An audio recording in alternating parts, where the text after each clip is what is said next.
Since we've arrived in Lithuania, it's been astoundingly easy to integrate. My soldiers are adaptable and flexible, and they pick up on all the training and tactics that the Lithuanians train them on.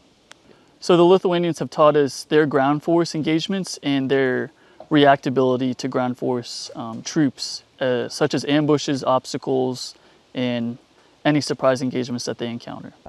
Short-range air defense is a game of chess. It's trying to anticipate your enemy's next move and putting yourself in position to eliminate that threat.